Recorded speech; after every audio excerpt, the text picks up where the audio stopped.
Imagine waking up on a normal weekday. You reach for your phone, still groggy, expecting the usual news. Maybe a new gadget launch, a celebrity headline, or the latest sports scores. Instead, the world is rattled by an economic earthquake. The United States, the planet's largest economy, is imposing massive tariffs, 30% on every single good coming from the European Union and Mexico. The tariffs are to take effect in just a few weeks. The headlines are everywhere, and the anxiety is palpable. This is not a scene from a far-off dystopian future or an economic history textbook. This is the reality of today's global marketplace, and it is raising one major question. Are we witnessing the dawn of a new era of economic warfare, or just another chapter in the long, turbulent story of international trade? To truly grasp how we arrived at this dramatic moment, we need to rewind and zoom out. For more than 70 years, since the end of World War II, the United States and its allies in Europe and North America have been the architects and guardians of a global system built on free trade, cooperation, and mutual prosperity. The North Atlantic Alliance has not just been military, it has been economic. For generations, intricate webs of trade agreements, cross-border investments, and tightly woven supply chains have tied the United States and the European Union together. These aren't just abstract numbers or lines on a balance sheet. They're the reason your smartphone is affordable, why your favorite chocolate or car is on the store shelf, and how hospitals across both continents have steady supplies of life-saving medications. The scale is staggering. By some estimates, the United States and the European Union exchange well over $1 trillion worth of goods and services every single year. They are each other's largest trading partners and also the world's largest sources and destinations for foreign investment. Yet beneath this impressive surface, tensions have been simmering for decades. American presidents, from both major parties, have long complained of what they see as an unbalanced relationship. Walk into any American dealership, and you're likely to see rows of German luxury cars, BMWs, Mercedes, Audis, European machinery and specialty chemicals fill American factories. Meanwhile, American-made cars, electronics and agricultural products face a much tougher time making it onto European shelves, hampered by tariffs, quotas, and what Washington calls non-tariff barriers. Think strict regulations, safety standards, and local content requirements. In 2024, the United States merchandise trade deficit with the European Union exceeded $235 billion. That means America imported more than $235 billion more in goods from Europe than it exported to the continent. European leaders, however, push back, pointing to America's significant surplus in services like finance, consulting, and technology, and in investments. In other words, both sides claim the upper hand, but both feel slighted. Into this long-running dispute steps President Donald Trump, who has made trade imbalances a central theme of his political career. But this time, the stakes are higher than ever, announcing these sweeping 30% tariffs on goods from both the European Union and Mexico, effective August 1st. President Trump cited not just trade deficits, but also invoked national security, and even the urgent need to combat the trafficking of fentanyl, a synthetic opioid fueling a devastating crisis in the United States. The legal tool he is using is the International Emergency Economic Powers Act, or IEEPA, a statute typically reserved for grave threats to national security, such as terrorism or rogue states. The decision to use IEEPA for such broad economic measures is, to put it mildly, controversial. The global reaction was immediate and intense. Ursula von der Leyen, President of the European Commission, didn't mince words.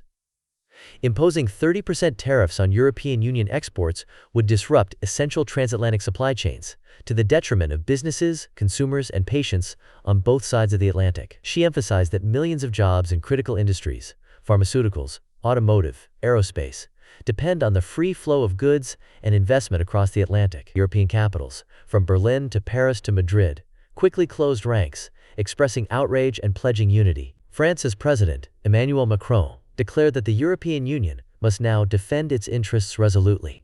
Germany's economy minister, Katharina Reiche, warned the tariffs would hit European exporters hard, but also cautioned they'd ricochet back to harm American consumers and industries. Spain's Ministry of Economy echoed the calls for negotiation but made it clear, Europe is prepared to respond with proportionate countermeasures if talks fail. Mexico, America's neighbor and partner in the United States, Mexico-Canada Agreement, USMCA, is also scrambling. Mexico's economy ministry has set up an emergency working group, aiming to negotiate an exemption or alternative arrangement before the tariffs come into force. President Trump acknowledged Mexico's efforts in curbing migration flows and tackling fentanyl, but insisted it was not enough. In his letter to the Mexican president, he warned that North America risked becoming a narco-trafficking playground without stronger action. But the world is far from united in its response. Some experts see President Trump's move as a bold negotiating tactic, an extreme position intended to force the European Union and Mexico back to the table for better deals. Douglas Holtz-Eakin,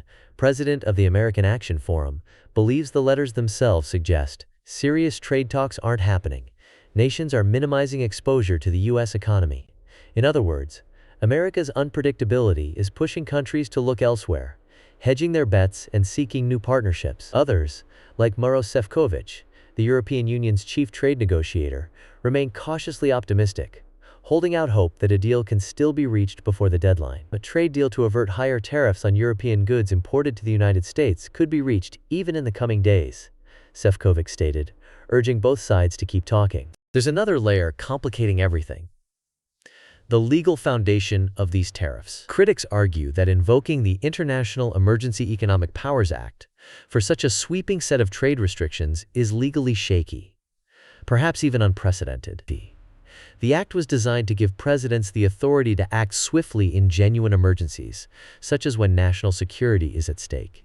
But using it to reshape long-standing economic relationships with close allies is a bold, risky move. If challenged in American courts, this strategy could unravel, plunging the global economy into even deeper uncertainty and setting a precedent that future presidents of any party might exploit or regret. So here's the core of the conflict. Will these tariffs spark a full-fledged trade war? An escalating cycle of tit-for-tat taxes, restrictions, and barriers that could drag down the world's two largest economies? Or is this all an elaborate game of economic chicken, designed to force last-minute concessions and a face-saving deal? As business leaders, workers, and everyday consumers brace for impact, one question dominates: what happens if neither side blinks? To understand what's at stake, we need to look at what happens next. The announcement of 30% tariffs has set off a frantic, high-stakes countdown to August 1st. In the coming days and weeks, diplomats and negotiators will work around the clock, hoping to find a compromise, even a temporary one, to avert disaster. But time is short, tempers are high, and history has shown that when deadlines loom, brinkmanship, high-risk, high-reward negotiating becomes the name of the game. If talks collapse and the tariffs kick in, the consequences could be severe and global. Experts warn that an all-out tariff spiral could reduce economic growth in both the United States and Europe, threaten millions of jobs, and drive up prices for consumers. The American Chamber of Commerce to the European Union estimates that nearly $10 trillion, yes, $10 trillion of business could be at risk if relations deteriorate further. That's not just theoretical. Consider the knock-on effects. Supply chains that stretch across the Atlantic could be disrupted overnight. American carmakers, for example, rely on European-made components for everything from engines to advanced electronics. Pharmaceutical companies source key ingredients from both continents. Even the tech sector, already reeling from chip shortages and geopolitical strife, could face new bottlenecks and delays. But the fallout doesn't stop there. If the United States and European Union dig in their heels, the trade war could quickly spread. Other countries, Canada, Japan, South Korea, Brazil, are watching closely. Earlier in the week, President Trump announced new tariffs on a range of imports from these countries, including a 50% tariff on copper. The message is clear. The old rules of global trade, built on multilateral agreements and the most favored nation principle, are being swept aside. Countries could retaliate, forming new alliances and signing fresh trade pacts that deliberately bypass the United States. Already, some analysts predict a realignment of the global economic order, with countries seeking to reduce their reliance on American markets, diversify their supply chains, and hedge against Washington's unpredictability. There are historical precedents for this kind of upheaval. In the 1930s, the United States passed the Smoot-Hawley Tariff Act, raising tariffs on thousands of imported goods in a bid to protect domestic industries during the Great Depression. Instead of boosting the economy, the move triggered a wave of retaliatory tariffs from other countries, worsening the depression and leading to job losses on a massive scale. In more recent times, we saw similar dynamics during the Trump administration's earlier trade battles with China. Those disputes led to billions of dollars in lost business, supply chain disruptions, and higher prices for consumers, with many American farmers and manufacturers caught in the crossfire. The lesson: trade wars are easy to start, but hard to end, and often come with unintended consequences. But what does all this mean for you, the viewer? Why should you care about tariffs, trade deficits, and international economic law? First, there's the direct impact on your wallet. Tariffs are, in essence, taxes on imports. While politicians may frame them as penalties on foreign countries, the reality is that the costs are almost always passed on to consumers. Chad Bown, an economist at the Peterson Institute for International Economics, puts it bluntly. Tariffs are taxes paid by American consumers, not by China or Europe. If you're planning to buy a new car, especially a European model like a Volkswagen, BMW, or Mercedes, you could see prices jump by thousands of dollars overnight. Electronics, appliances, food, and furniture could all become more expensive. The same holds true for European consumers. American goods, from jeans to bourbon to tech gadgets, could face new taxes and restrictions if the European Union retaliates. Even small businesses could get squeezed, facing higher costs for parts and materials, or struggling to export to critical markets. Second, the ripple effects go far beyond the checkout counter. If you're an investor, your portfolio could be affected. Stock markets tend to tumble when trade tensions flare, as uncertainty makes businesses cautious and investors jittery. Companies that rely on global supply chains, think Apple, Ford, or General Electric, could see profits shrink. Jobs are at risk too. Economists warn that an extended trade war could threaten millions of positions on both sides of the Atlantic, especially in industries like manufacturing, logistics, and agriculture. Third, there are broader strategic implications. For decades, the United States and the European Union have worked together not just on trade, but on issues like climate change, security, technology standards, and even pandemic response. Strained economic relations could undermine cooperation on these other critical fronts. As Giorgia Meloni, Italy's prime minister, recently warned, it would make no sense to trigger a trade war between the two sides of the Atlantic. Both sides should avoid polarization. If trust erodes, it becomes much harder to tackle shared challenges, from cybersecurity to global health to scientific innovation. But it's not all doom and gloom. These crises often force innovation and adaptation. Some companies may accelerate efforts to localize production, making supply chains more resilient. Countries could double down on regional partnerships, like the Comprehensive and Progressive Agreement for Trans-Pacific Partnership, CPTPP, or the African Continental Free Trade Area, shifting the center of gravity in the world economy. Even within the United States and Europe, there could be renewed pressure to invest in critical industries, education, and infrastructure, laying the groundwork for the next generation of economic growth. For policymakers, the stakes have never been higher. The challenge is to balance national interests and security concerns with the benefits of open markets. Some experts argue that the world needs a new set of trade rules, more flexible and resilient than the old World Trade Organization framework. Others caution against overreacting, warning that protectionism and economic nationalism often lead to long-term stagnation and isolation. So what should you do, as an individual, in the face of such uncertainty? First, stay informed.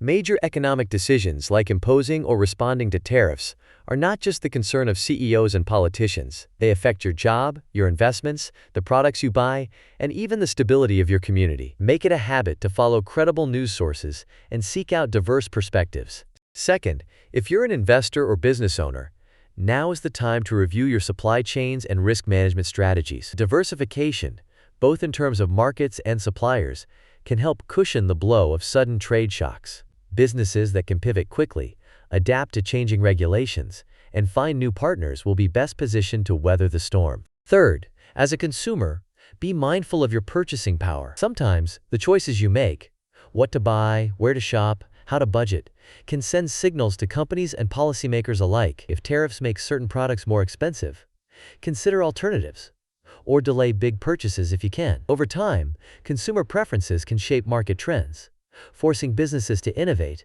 and governments to reconsider their policies. And here's a secret that rarely gets discussed.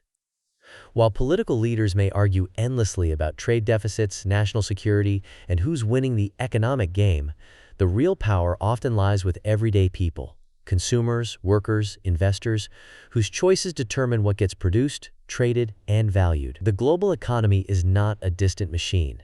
It's the sum of billions of individual decisions, made every day in every country. So where does this leave us? Will this high-stakes standoff end in disaster, with an all-out trade war and a new era of protectionism? Or will cooler heads prevail, leading to a last-minute breakthrough and a new set of rules for global commerce? If history is any guide, both outcomes are possible.